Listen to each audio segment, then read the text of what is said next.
Assalamualaikum warahmatullahi wabarakatuh.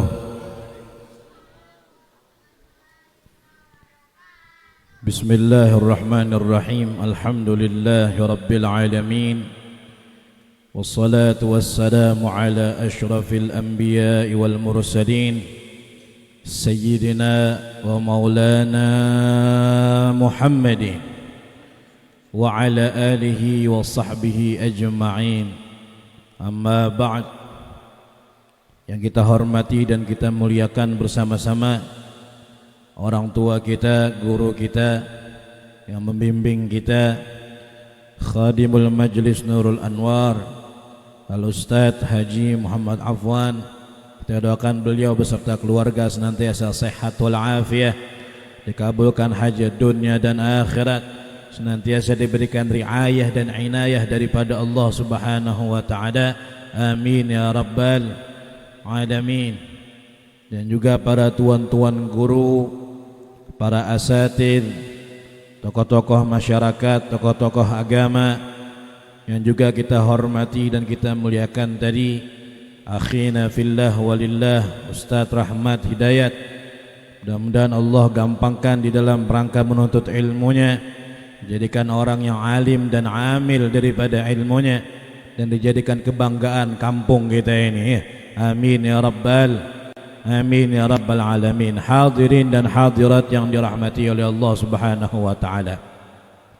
Alhamdulillah, puji syukur kita haturkan kehadrat Allah Subhanahu wa taala atas limpahan nikmat dan karunia yang Allah Subhanahu wa taala berikan kepada kita, sehingga kembali kita bisa duduk lagi di majelis yang mulia ini, majelis yang agung ini. Semoga berkat daripada majelis ini Allah Subhanahu wa taala bahagiakan kita dunia dan akhirat. Semoga berkat majelis ini Allah kumpulkan kita dengan Nabi Muhammad sallallahu alaihi wasallam. Semoga berkat majelis ini Allah keluarkan kita daripada golongan orang-orang yang sesat menjadi golongan orang-orang yang mendapatkan hidayah dan petunjuk dari Allah Subhanahu wa taala. Kenapa? Karena di dalam hadis qudsi Allah Subhanahu wa taala berfirman seperti ini. Ya ayyuhan nas, kullukum dhalluna illa man hadaituh, fastahduni ahdikum. Allah berfirman di dalam hadis qudsi, ya ayyuhan nas, wahai manusia, segala manusia semuanya. Kullukum dhallun, semua kalian ini adalah orang tersesat, kata Allah. Semuanya kita ini adalah orang yang tersesat. Illa man hadaituh, kecuali orang yang saya kasih petunjuk dia, kecuali orang yang saya kasih hidayah kepada dia. Oleh karena itu kata Allah, fastahduni, maka mintalah kalian hidayah itu kepada saya, mohonlah kepada saya. Ahdikum, niscaya saya akan berikan petunjuk kepada kalian. Jadi kita disuruh minta hidayah kepada Allah Subhanahu wa taala. Itulah sebabnya kenapa kita diwajibkan oleh Allah setiap hari harus doa minta hidayah. Setiap hari wajib hukumnya. Kalau seandainya ada orang yang tidak berdoa minta hidayah di setiap harinya, maka hukumnya haram. Kenapa? Berarti orang ini meninggalkan sholat, kan gitu.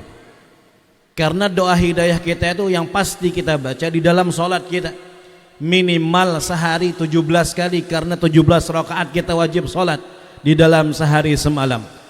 Saking pentingnya minta hidayah Allah wajibkan. Apa kata Allah di dalam Al-Quran yang kita baca setiap hari di dalam sholat kita? Ihdinas siratal mustaqim.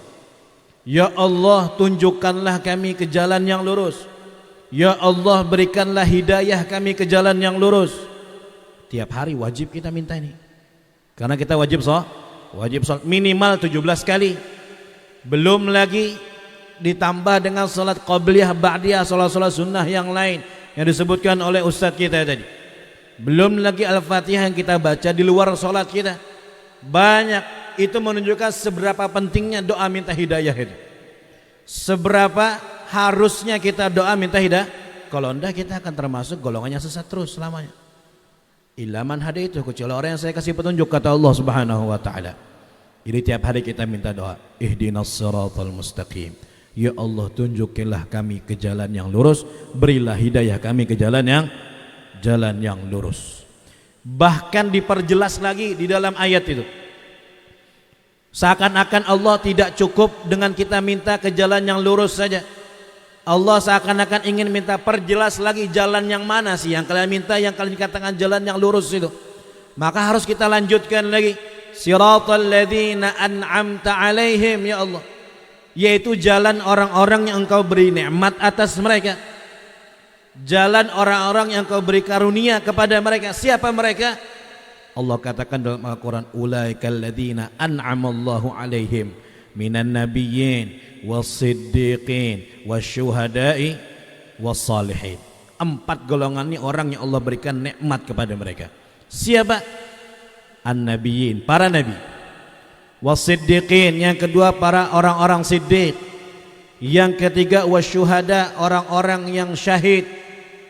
Yang keempat wassalihin, orang-orang saleh. Jadi makna daripada ucapan kita di dalam Al-Fatihah, ya Allah, tunjukkanlah kami ke jalan yang lurus, yaitu jalannya para nabimu, jalannya para orang siddiq, jalannya orang-orang yang syahid, dan jalannya orang-orang yang soleh. Itu doa kita. Jadi kita minta petunjuk dan kita perjelas bahwasanya jalannya kita minta ini jalannya ini. Tapi seakan-akan masih kurang, perlu diperjelas lagi. Allah seakan-akan minta lebih perjelas lagi, lebih spesifik lagi, jalan yang mana. Kalian sudah katakan jalannya orang mereka golongan fulan. Terus kenapa kalian repot-repot minta pengen dilindungi dari jalannya siapa? Maka kita lanjutkan, ghairil maghdubi alaihim waladdallin, selain jalan orang-orang yang engkau murkai atas mereka dan jalan orang-orang yang sesat.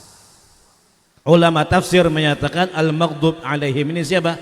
Mereka adalah al-Yahud, orang-orang Yahudi. Kemudian ad-dhalin di sini siapa? Ad-dhalin di sini adalah orang yang tersesat di sini. Ya dimaksud adalah an-nasara, orang-orang Nasara. Jadi lengkap doa kita ini, ya Allah, tunjukkanlah kami ke jalan yang lurus, jalan para nabi, para siddiq, para syuhada, dan jalannya salihin, dan jauhkan kami daripada jalannya orang-orang Yahudi dan jalannya orang-orang Nasara. Setiap hari kita minta itu. Cuman sayangnya antara mulut kita, ucapan kita itu seringkali berbeda dengan yang kita lakukan. Tiap hari kita minta hidayah kepada Allah, minta jalan orang-orang saleh, minta jauhkan daripada orang Yahudi dan orang-orang Nasara. Malah kita terlalu hobi mengikuti orang-orang Yahudi dan orang-orang Nasara. Ini yang bahayanya. Kita minta tiap hari, cuman kenyataannya kita, anak-anak kita, mungkin saudara, keluarga kita, mereka terlalu cinta dengan orang-orang Yahudi dan orang-orang Nasara, sehingga mereka tinggalkan sunnah Rasulullah. Yang ada mereka mengikuti sunnahnya orang Yahudi dan orang Nasara. Ini kenyataan yang kita lihat di zaman kita sekarang ini. Dan ini sudah disebutkan oleh Nabi Muhammad SAW. Apa kata Rasulullah? La tattabi'unna sanana man qablakum. Kalian, kata Nabi, ingat-ingat ini, kalian akan mengikuti jalan orang yang sebelum kalian. Shibran bi shibrin wa dhira'an bi dhira'in. Satu kilan demi satu kilan, satu hasta demi satu hasta kalian tapaki jalan mereka. Yang parahnya lagi, kata Nabi, apa? Hatta law dakhalu juhra dhabbin la dakhaltumuh. Bahkan seandainya mereka masuk lubang biawak, kalian akan ikut masuk lubang biawak. Masuk lubang biawak tuh diumpati, saking terlalu cintanya, saking terlalu mengidolakannya. Setiap sentinya harus sama pokoknya. Lihat idolanya, rambutnya warna hijau, hari ini harus hijau juga. Lihat idolanya, besoknya model rambutnya seperti ini, harus sama. Oh, bajunya model sekarang begini, saya harus beli juga baju begini. Oh, ternyata dia kebiasaannya setiap hari begini, olahraga yang dia senangi ini, kemudian makan yang favorit dia ini, film yang dia senangi ini. Seakan-akan kadang mau ketinggalan sesenti aja tidak boleh beda, harus sama dengan orang-orang Yahudi dan orang-orang Nasara tadi. Ini musibah besar. musibah besar. Sahabat bertanya, siapa ya Rasulullah yang kau maksud? Al-Yahud wan Nasara ya Rasulullah. Apakah orang-orang Yahudi dan orang-orang Nasara? Kata Nabi, faman, siapa lagi kalau bukan mereka? Maka kita jaga diri kita dan anak-anak kita, keturunan kita daripada mengidolakan orang-orang Yahudi dan orang-orang Nasrani. Kita ajarkan sunnah Rasulullah sallallahu alaihi wasallam. Kita sudah punya panutan satu yang paling hebat sudah. Kita punya suri tauladan satu yang paling indah, yang paling dahsyat, yaitu Nabi besar Muhammad sallallahu alaihi wasallam. Sebagai bentuk cinta kita, bukti cinta kita disebutkan oleh Ustadz Rahmat Hidayat tadi itu. Bukti cinta seseorang kepada Rasulullah sallallahu alaihi wasallam bukan hanya ucapan saya cinta dengan mulutnya, dengan tulisannya di media sosialnya, bukan itu. Disebutkan dalam kitab tadi, disebutkan oleh Imam Qadhil Iyad di dalam kitab Asy-Syifa, di antara ciri-cirinya apa? Al-iqtida'u bih, mengikuti Rasulullah sallallahu alaihi wasallam. Dijadikan Nabi sebagai idola satu-satunya, sebagai suri tauladan satu-satunya, dan menjauhi kebiasaan orang-orang yang menjadi musuh-musuh Nabi, menjadi musuh-musuh Allah Subhanahu wa taala. Kesian Rasulullah sallallahu alaihi wasallam. Nabi itu berjuang buat kita, antara keringat dan darah yang keluar dari diri Nabi Muhammad sallallahu alaihi wasallam. Beliau tinggalkan waktu istirahatnya, tinggalkan waktu santainya, setiap waktunya, setiap detiknya yang ada di dalam pikiran Nabi, bagaimana caranya kita ini selamat, bagaimana caranya kita masuk surga semuanya. Itu yang ada dalam pikiran Rasulullah sallallahu alaihi wasallam. Padahal itu bukan wajib bagi Nabi. Wajibkah kira-kira Nabi menjadikan kita masuk surga semua? Tidak wajib. Jadi Nabi itu melakukan perbuatan yang lebih daripada kewajiban sidin. Kewajiban Nabi apa? Menyampaikan aja. Kata Allah, fadzakir innama anta mudzakir. Ingatkan, kamu itu cuma pengingat. Selebihnya bukan urusanmu wahai Muhammad. Maunya ngikutkah, endakah, masuk neraka kah? Lain urusanmu lagi, biar aja masuk neraka. Seandainya tidak mau menurut. Kan begitu. Kewajiban Nabi hanya menyampaikan. Tapi Rasulullah saking cintanya dengan kita, saking sayangnya dengan kita, Nabi itu melakukan perbuatan yang lebih daripada yang wajib. Sampai Nabi itu sedih kalau ada orang yang tidak mau menerima dakwah beliau. Sampai Nabi itu kadang-kadang menangis apabila turun ayat yang menyatakan Nabi untuk meninggalkan mereka. Kalau seharian lagi Nabi akan nangis karena takut azab turun kepada kaum tersebut. Kata Allah apa? Fatawalla anhum, wahai Muhammad tinggalkan mereka. Nangis Nabi itu kalau dengar ayat seperti itu. Khawatir mereka ini diazab oleh Allah Subhanahu wa taala. Turun ayat fa in tawallaw faqul hasbiyallah. Apabila mereka tidak menghiraukan kamu wahai Muhammad, katakan hasbiyallah, udah tinggalkan kalau sudah diharani. Nangis Rasulullah. Keluar darah dari kaki beliau, dielap cepat-cepat oleh Nabi. Kenapa? Karena sunnatullah, apabila darah seorang Nabi jatuh ke bumi, maka azab Allah akan turun segera. Saking sayangnya Nabi, nah langsung dielap oleh Rasul. Jangan sampai gugur, kesian kaum ini diazab oleh Allah Subhanahu. Padahal yang kewajiban cidin. Tidak ada kewajiban sama sekali. Seandainya orang sedunia ini kadang menjawab dakwah Nabi, Allah tidak akan mengurangi makam Rasulullah SAW. Karena lain kewajiban sidin. Tidak dianggap dosa Rasulullah, cuman karena saking sayangnya Nabi melakukan perbuatan yang lebih daripada kewajiban beliau. Dibimbing umat ini, dibela umat ini, berjuang Rasulullah SAW. Tapi kira-kira kayak apa perasaan Nabi ketika beliau berjuang untuk kita, beliau berkorban untuk kita, ternyata kita membawa kebiasaan musuh-musuh Nabi ke dalam rumah kita. Nah, yang menghimpati Nabi itu siapa? Yang membuat Nabi berdarah itu siapa? Yang ingin membunuh Nabi itu siapa? Mereka itu kebiasaannya kita bawa ke rumah kita, kita ajari anak-anak kita.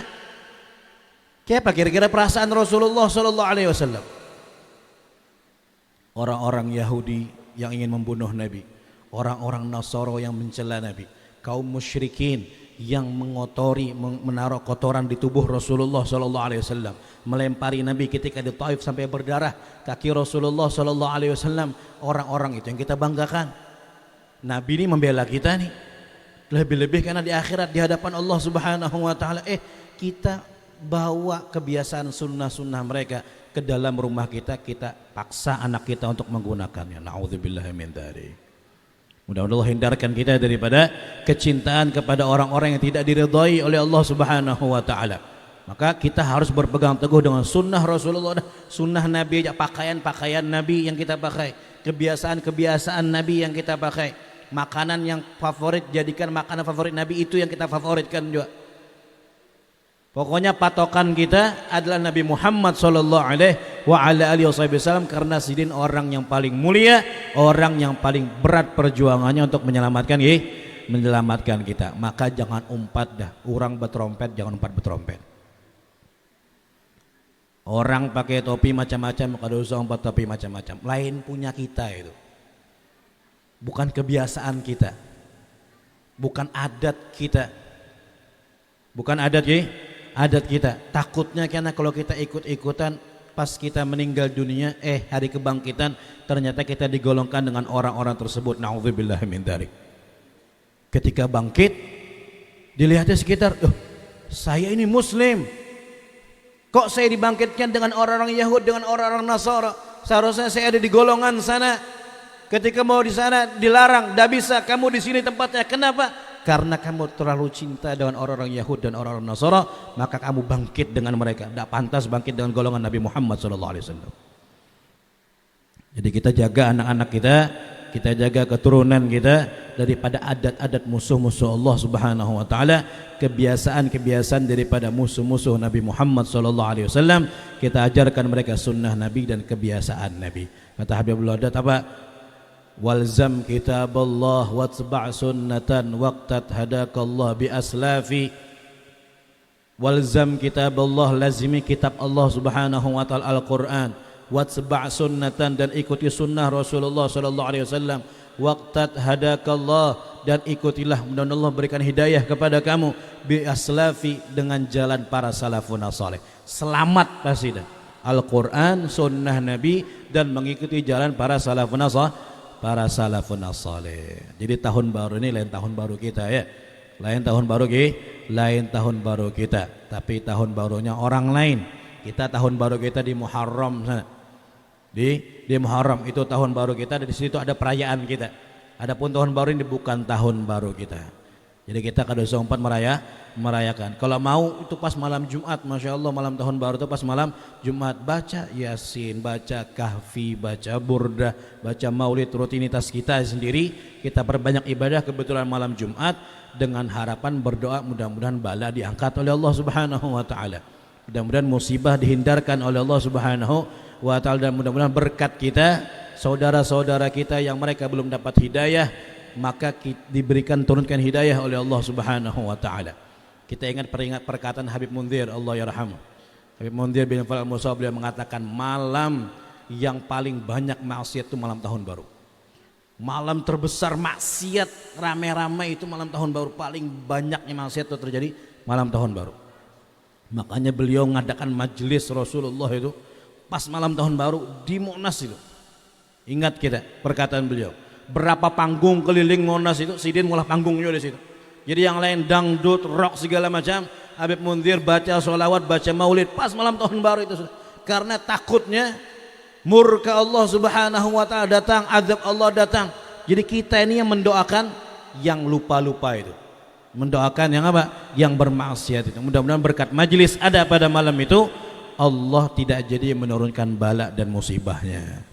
Kita berdoa ya, mudah-mudahan Allah Subhanahu wa taala berikan keberkahan kepada kita semuanya. Berkat majelis ini dan majelis-majelis yang ada semuanya, Allah Subhanahu wa taala turunkan hidayah yang banyak kepada kita semuanya dan kepada keluarga kita. Kita berdoa betul-betul minta hidayah kepada Allah, dan kita betul-betul melazimi daripada jejak Nabi Muhammad SAW dan para salafun saleh. Insyaallah kita akan masuk di dalam perahu mereka. Kita akan digolongkan golongan mereka. Amin ya rabbal آمين يا رب العالمين آمين يا رب العالمين آمين يا رب العالمين على هذه النية وصلى الله على حضرة النبي محمد صلى الله عليه وسلم. الفاتحة. أعوذ بالله من الشيطان الرجيم. بسم الله الرحمن الرحيم. الحمد لله رب العالمين الرحمن الرحيم مالك يوم الدين إياك نعبد وإياك نستعين alaihim waladhdallin. Kita doakan guru-guru kita, guru Afan dan guru-guru kita semuanya diberikan kesehatan oleh Allah Subhanahu wa taala, dimudahkan urusannya ya. Mudah-mudahan apa yang diniatkan oleh guru kita, guru Afan, semua dilancarkan oleh Allah Subhanahu wa taala. Allah berikan apa yang beliau hajatkan, apa yang beliau niatkan semuanya daripada majlis ini, Allah kabulkan semuanya. Amin ya rabbal alamin. Ini dari saya, kurang lebihnya minta maaf. Hadza minni wal afu minkum, tsumma assalamu alaikum warahmatullahi wabarakatuh.